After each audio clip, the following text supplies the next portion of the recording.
शरणारत दादा वीरेंद्र भगत को सभी धर्म अगुवाओं के द्वारा याद करते हुए शरणारत दादा वीरेंद्र भगत के हमेशा साथ रहे धर्म गुरु चार्य भगत के द्वारा कड़सा में दीप प्रज्वलित करते हुए आए शरणा में सभी मेहमानों के द्वारा शरणा में पूजा करते हुए अंतिम लास्ट में काफ़ी मस्ती डांस करते हुए दिन शुक्रवार 21/2/2025 शरणा प्रार्थना सभा हेथा पतरा टोली जो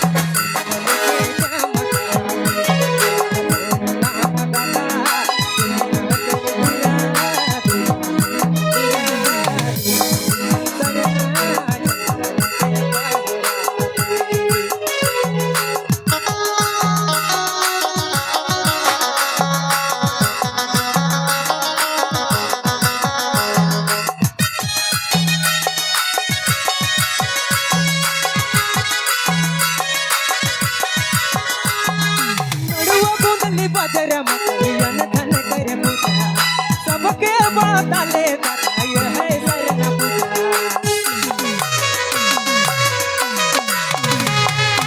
चांद सूरज हवा पानी धरती कर पूजा दुनिया के बताले बताय है शरण पूजा वीरेंद्र दादा शरण रतन दादा वीरेंद्र दादा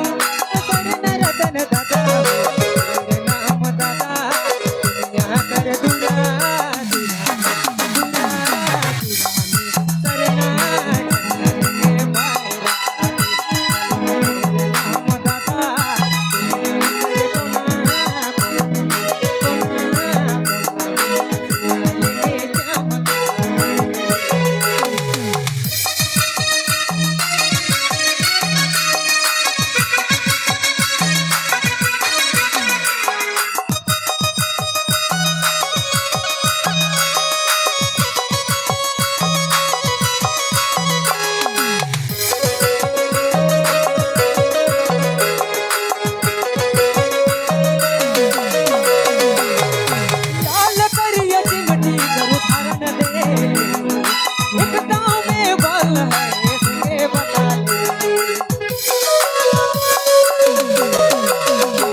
ओके जय धर्मेश और मारिन जय धर्म।